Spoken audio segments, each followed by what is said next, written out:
Bon, déjà, un petit point avant le match de samedi sur cette petite trêve internationale. Tu avais gardé pas mal de monde sous le coude. Tout le monde a pu recharger les accus, entre guillemets. Tout le monde a pu récupérer. Oui, c'est sûr. Alors, il y a des avantages à ça, bien évidemment, hein. Le fait de pouvoir contrôler au mieux la charge d'entraînement, la charge de travail, même si, bien évidemment, quand elles sont en équipe nationale, loin de moi l'idée de dire qu'elles font n'importe quoi. Tout est bien encadré assurément, sauf que on les a sous le coude, donc on peut discuter de plein de choses, avancer dans les contenus tels qu'on se les imagine nous, mettre en place 2-3 petites choses. Alors, on n'est pas dans une configuration optimale non plus, puisqu'il manquait quand même Petra, Tira par exemple, entre autres. Mais voilà, c'est toujours intéressant de voir que on les a à proximité et qu'on peut travailler comme on pouvait l'imaginer, à minima les concernant. Et pour celles qui étaient parties, elles sont déjà de retour, pas de soucis particuliers. Elles ne sont pas du tout de retour, non, non. Elles ont joué hier, notamment l'équipe de France. Lilou, par exemple, et puis Manon ont joué hier à Poitiers avec l'équipe de France. Donc elles vont voyager aujourd'hui et elles seront avec nous demain pour la première séance vidéo et le premier entraînement collectif, puisqu'aujourd'hui, on sera encore en effectif réduit. Il n'y a pas eu de pépin particulier, ça fait le retour. A priori, pas de soucis effectivement concernant les filles qui étaient parties en sélection et pas plus pour les filles qui étaient restées par ici, j'espère. Le calendrier peut-être un petit peu spécial à l'approche de ce quart de finale. Il y a eu une période sans match, il y a eu un ou deux matchs, je ne sais plus, puis une trêve internationale. C'est un peu spécial aussi pour préparer ces grandes échéances-là pour toi? Ou est-ce que ça t'a permis au contraire de voir la tactique d'un œil nouveau?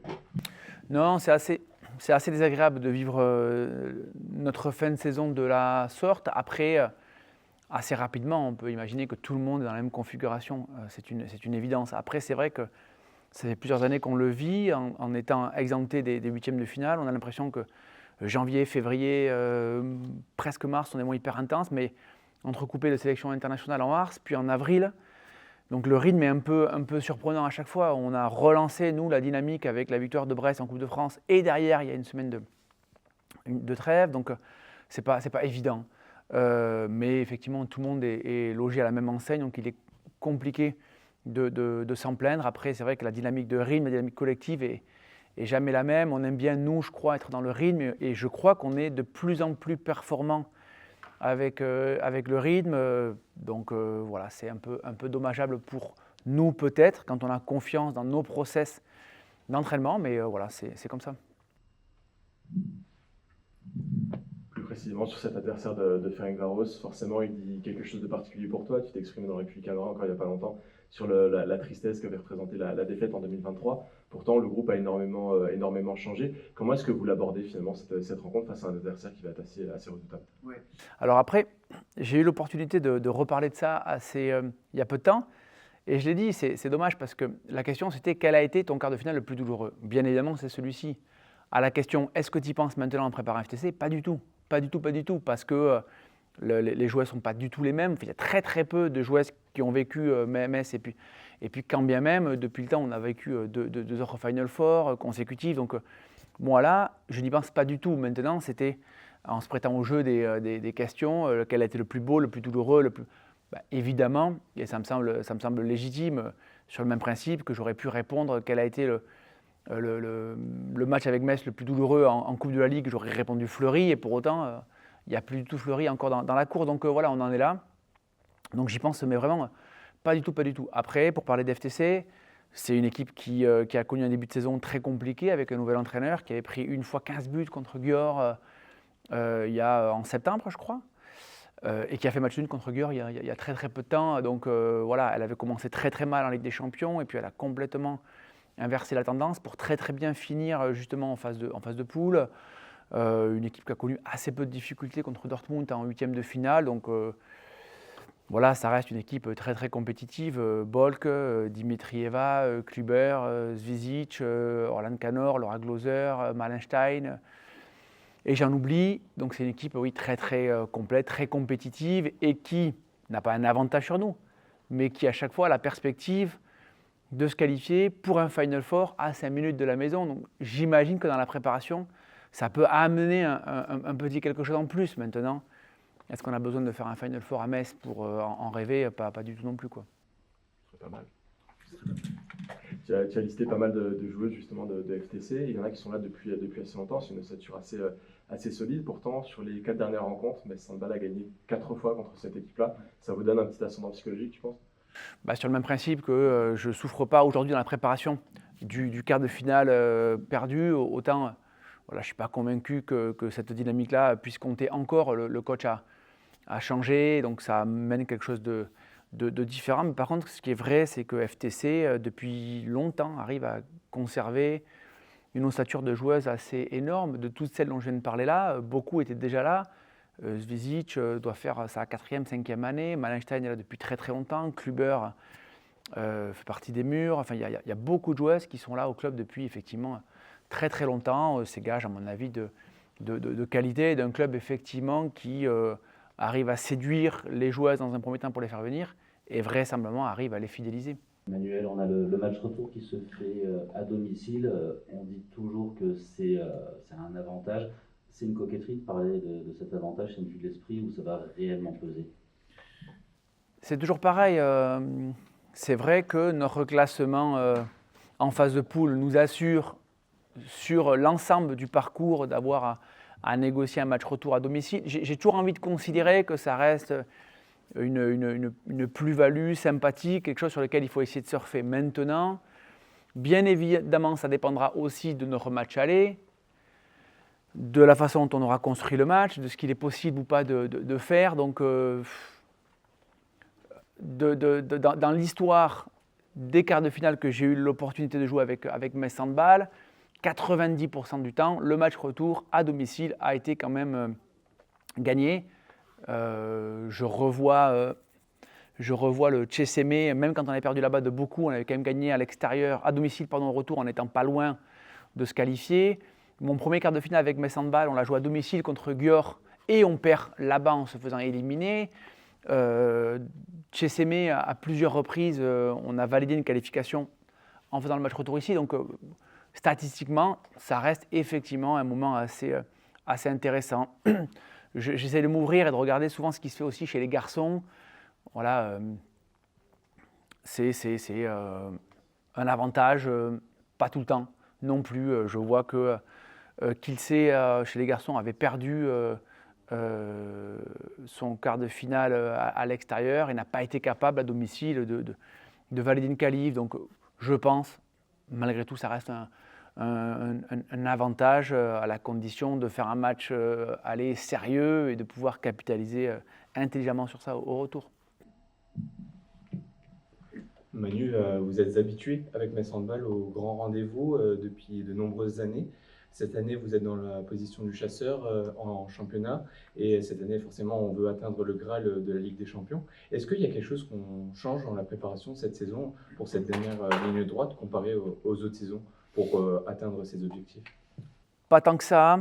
On s'est retrouvé dans cette posture-là avec Brest il y a quelques années, il y a 5 ans, 4 ans je crois précisément, quand Brest était venu nous gagner d'un but par ici et on savait que le match retour serait là-bas. Comme d'ailleurs assez souvent avec Brest, dans nos confrontations en championnat, le match retour s'est fait là-bas. Ce n'est pas le cas aujourd'hui où il faudra remonter à nouveau 4 buts. Ça ne change pas grand-chose. La difficulté, c'est de se dire qu'au quotidien, la pression elle est un peu plus conséquente encore, puisque si d'aventure on fait un si on fait un faux pas n'importe où en championnat, le match contre Brest aura assez peu de tenue finalement. J'en veux pour preuve, on va jouer par exemple contre Dijon quelques jours avant notre match retour contre Brest ici. 3 jours après FTC, si on est amené à perdre à Dijon, le match contre Brest ne servira plus à grand-chose quelques temps après. Donc il faut se donner une chance à chaque fois d'eux. Donc pas grand-chose non plus. Notre exigence au quotidien, notre exigence de résultats fait que quoi qu'il arrive, on ambitionne le meilleur pour nous. Après, il y a effectivement, il faut aussi se le dire, une saison qui pourrait se jouer là sur 3 semaines avec le match aller contre FTC, le match retour contre FTC et puis la semaine à 2 matchs avec Dijon et puis Brest, semaine dans laquelle Brest ne jouera pas le mercredi. Donc voilà, c'est le lot, je pense, d'une joueuse de Metz Handball et d'un staff Metz Handball aujourd'hui où effectivement tout ce qui a été créé en amont prend du sens sur 3 semaines là. Voilà, c'est comme ça, il faut s'y faire. Oui, bonjour Emmanuel, bonjour à tous. J'ai une question sur Grazzadi. Voilà, savoir ce que vous recherchiez chez elle, quel apport quand vous l'aviez recrutée pour ces quelques mois, ce que vous estimez qu'elle vous apporte depuis son arrivée et surtout l'apport qu'elle peut avoir sur les échéances de fin de saison grâce à son expérience. Merci. Alors, d'un point de vue du jeu, c'est assez complexe, parce que fondamentalement, on n'a pas joué beaucoup de matchs depuis qu'elle est là. Par contre, alors, l'idée, c'était pas de faire de Grasse un clown capable de faire rire tout le monde, etc., mais d'amener beaucoup de légèreté dans la façon de vivre au quotidien. Et je sais déjà que c'est gagné, c'est-à-dire que je vois bien comment elle se comporte avec les filles grâce à un QI handball social qui est au-dessus de la moyenne, et la façon dont elle arrive très naturellement à créer des connexions avec toutes les joueuses est quelque chose d'assez extraordinaire. Donc en ce sens, on a déjà gagné quelque chose avec, je le crois, au quotidien, encore un petit peu plus d'énergie, de joie de vivre, etc. Après, elle va nous amener son expérience du très très haut niveau. De la Ligue des Champions, peut-être pas tant que ça, puisque fondamentalement, ces plus belles années, elle les a vécues avec nous et avec Metz en Ligue des Champions. Par contre, l'expérience de Grasse, elle est plus à démontrer. Jeux Olympiques, Championnat du Monde, Championnat d'Europe, etc. Donc voilà, on va affiner un tout petit peu tout ça, mais c'est vrai qu'elle va assurément nous apporter beaucoup. Sur le terrain, je le pense, et je le vois à l'entraînement, notamment dans sa capacité à réélever un petit peu le rapport de force. Et aussi dans sa façon de vivre au quotidien, c'est quelque chose d'assez fou, quoi. Bonjour Grace. Bonjour. On avait eu un petit avant-goût avec les demi-finales de la Coupe de France, mais là on peut dire réellement que les choses sérieuses commencent. Oui et non, parce que les demi-finales de la Coupe de France nous ouvrent aussi les portes pour la finale de Coupe de France, qui est aussi une chose sérieuse. Mais effectivement, en termes de niveau de jeu, je vous rejoins sur les choses sérieuses commencent. On est à une semaine du quart de finale aller de la Ligue des Champions contre une belle équipe de FTC. Donc le niveau en fait va augmenter et ça va être une belle affiche. Le niveau augmente, les exigences également, et peut-être la pression aussi du résultat, des objectifs du début de saison. Oui, c'est normal et ça fait aussi partie, je pense, de la vie d'un sportif de haut niveau, en tout cas quand on joue à ce niveau-là. Ce sont les matchs coup près, les matchs à enjeu, les matchs où tout ce que tu as fait avant ne compte pas. Et voilà, l'appréhension de ce type de match-là est importante. Donc je ne parle pas de pression. Enfin, la pression est là, c'est une pression de résultat, mais ça fait partie des choses qu'on aime et c'est aussi ce pourquoi, au final, on s'entraîne aussi dur au quotidien. Il y a quelques semaines, pour toi, ce quart de finale de Ligue des Champions, la perspective d'un Final Four n'existait pas forcément. On te sait compétitrice. Est-ce que ça a enclenché quelque chose dans ton état d'esprit, dans ta manière de voir ta saison, de te retrouver catapultée sur ces grosses échéances? Ah oui, ça a changé toute ma saison 2025-2026. Venir à Metz, pour moi, ça a donné un sens, clairement, à ma saison. Je ne veux pas cracher dans la soupe, mais les conditions dans lesquelles nous étions à Crime, à Ljubljana, ne nous permettaient pas d'entrevoir, en tout cas, de telles perspectives avec une équipe dissoute, parce que je veux dire remaniée, mais dissoute en fait l'été dernier. Ce n'était pas ce pourquoi on avait, on va dire, signé là-bas en termes de projet. Et voilà, quand je reçois l'appel de Thierry, très vite, je me rends compte des enjeux sportifs. Et voilà, je suis compétitrice, j'aime les challenges. Et forcément, j'ai été séduite par le projet de jeu. Et dès que je suis arrivée en fait, à Metz, voilà, je me suis très vite projetée et ça a été moteur pour moi de vite m'adapter en fait, à l'équipe, de vite m'adapter à l'environnement pour pouvoir être en capacité de tout mon potentiel au jour J, au premier jour J, on va dire, qui sera dimanche. Bonjour Grace, ça fait un peu plus d'un mois que vous avez rejoint Metz Handball. Quelles sont les différences majeures que vous pouvez trouver, que ce soit avec le nouveau groupe, que ce soit avec les méthodes du coach, par rapport à ce que vous aviez connu à l'époque quand vous avez quitté Metz? La moyenne d'âge. Du coup, je suis la deuxième plus ancienne, on va dire. Et ça, oui, ça me fait bizarre parce que je sens que je suis plus dans l'air du temps, dans les tendances et tout. Mais non, plus sérieusement, il y a beaucoup de similitudes dans les approches des matchs, dans la méthodologie de préparation de match, dans l'ADN du club, dans la façon de s'entraîner. Dans tout ça, il y a des similitudes. Les choses qui changent, ce sont donc les joueuses, parce que individuellement, je trouve que les filles sont plus talentueuses, ont un tout petit peu plus d'expérience par leur rôle qu'elles ont dans leurs équipes nationales. Là où nous, à l'époque, voilà, on est arrivé, on a tout découvert, en fait, on va dire, à Metz Handball, et on avait fait notre expérience via Metz Handball. Et je trouve que les filles, elles arrivent, en tout cas, avec un peu plus d'expérience. Et ouais, je pense que c'est ce qui fait la différence, ouais, avec de très fortes individualités, à mon sens. Ouais. Manu vient de nous saluer ton talent, ton esprit d'équipe. Voilà, sur le terrain, tu apportes quelque chose, mais à côté également. C'est quelque chose dont tu as conscience, que tu essaies de travailler, ou au fond, c'est le naturel qui parle? C'est naturel. C'est naturel. Je ne me suis pas forcée. Alors effectivement, quand j'arrive ici, je me dis qu'il faut que je m'adapte handballistiquement, etc. et tout. Mais je trouve que les liens se renforcent beaucoup à l'extérieur du terrain, que ce soit dans les vestiaires, s'il faut aller boire un verre, aller au restaurant, etc. Et de manière générale, oui, en termes d'énergie, je peux être un bout en train, je peux être très fédératrice, etc. et tout. Et ça s'est fait facilement, naturellement, parce que toutes les filles sont sympas. Alors, je connaissais déjà les joueuses françaises, je connaissais Bécha, avec qui j'ai joué l'année dernière à Crime, et j'ai découvert en fait les étrangères, et ça s'est super bien passé. Bonjour Grace.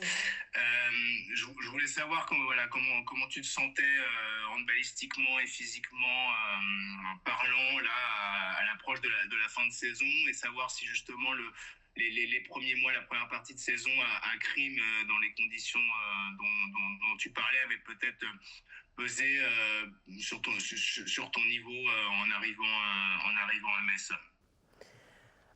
Bonjour, écoutez, je me sens bien. Je me sens bien physiquement et handballistiquement. Sur la partie physique, être à Crime, en fait, ne m'a pas porté préjudice, on va dire. J'ai pu bosser, m'entretenir, etc. et tout. Il ne faut pas oublier aussi qu'entre-temps, il y avait l'équipe de France. Et handballistiquement parlant, effectivement, ce n'est pas la même chose, parce qu'au quotidien, je m'entraînais avec des filles qui étaient beaucoup plus jeunes, qui n'avaient pas beaucoup d'expérience. Les matchs de Ligue des Champions, c'était compliqué. On ne fait pas un sport individuel, et on a besoin, voilà, aussi de ses coéquipières pour aussi, voilà, s'exprimer. Et donc du coup, je pense qu'ici à Metz, voilà, je suis en capacité de mieux m'exprimer, parce que les fondamentaux, par exemple, sont acquis. Les choses sont un peu plus faciles, parce qu'on a la même mentalité, et je pense qu'on est au même niveau, on va dire, handballistiquement parlant. Donc voilà, je ne pense pas que ça m'ait porté préjudice. Voilà, je prends les choses telles qu'elles arrivent. Honnêtement, d'avoir cette opportunité, ça arrivait à un bon moment, et voilà, je pense aujourd'hui être en plein de mes capacités pour pouvoir m'exprimer. Un petit peu tourné autour du pot, mais parle-nous aussi de cet adversaire du FTC. Tu as joué contre elle en match aller avec Reims cette saison. Qu'est-ce que tu peux nous dire sur ces adversaires? Oui, rentrons dans le vif du sujet. FTC est une belle équipe avec de fortes individualités. Quand je les ai joués à Crime, alors bon, c'était pas la même chose parce qu'il y avait une différence de niveau quand même qui était grande, bien qu'on ait réussi à les enquiquiner sur certains points. Mais voilà, dans l'analyse de l'équipe de FTC, c'est une équipe qui a de fortes individualités qui font beaucoup basculer le match, à mon sens. Donc je pense que c'est à ce niveau-là, où il va falloir être hyper vigilant. Je ne dis pas que leur projet de jeu collectif est inexistant ou n'est pas intéressant, mais à mon sens, c'est vraiment les individualités qui font une grosse différence dans leur jeu. Sarah, nous dire voilà, quart de finale de Ligue des Champions, les enjeux commencent à monter à nouveau et je sais que c'est aussi la Ligue des Champions ton saint graal entre guillemets. Comment est-ce que tu appréhendes cette arrivée des grandes échéances? On a déjà eu plusieurs grandes échéances déjà avant avec le quart de finale contre Brest et la demi-finale ensuite contre Paris en Coupe de France. Mais c'est vrai que là, ça monte encore un petit peu d'un cran. On est forcément très heureuse d'être là. Après, c'est quand même le minimum syndical qu'on s'était mis au départ de la saison. Maintenant, je pense qu'on travaille pas mal depuis longtemps. On a très peu de matchs et on n'a pas l'habitude de ça, mais ça nous permet quand même de bosser d'autres trucs et de bosser différemment. Ensuite, on verra si on l'a bien fait, mais en tout cas, on est très contente et on a surtout hâte que ça arrive. Avec ce calendrier un petit peu particulier là, de ces dernières semaines, tu redoutes peut-être un manque un peu de rythme pour réenclencher cette fin de saison? Non, pas forcément, parce que j'ai une énorme confiance en notre staff et je pense que les entraînements sont faits aussi en sorte qu'on ne perd pas de rythme. On court vraiment énormément et on s'entraîne pas mal et on sait qu'on ne perd pas de rythme même si on si on joue pas de match. Après, c'est un peu différent et c'est surtout très long en fait, parce qu'on a l'habitude d'avoir beaucoup de pression tout le temps et de jouer devant du monde, etc. Mais je ne pense pas que ce soit quelque chose qui va nous faire déjouer. Le dernier quart de finale douloureux de 2023, tu étais là, hein, je dis pas de bêtises. Ça reste encore dans un coin de ta tête ou de l'eau, voilà, on est passé à autre chose depuis le temps?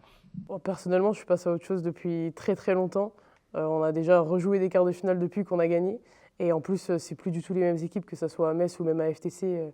Ça n'a plus rien à voir. On a perdu d'autres matchs entre-temps qu'il a fallu oublier aussi. Donc franchement, j'y pense pas du tout. Dans cette équipe du FTC, tu t'étais fait quelques copines il y a quelques années qui sont plus forcément là. Par contre, il y a des joueuses qu'on connaît bien.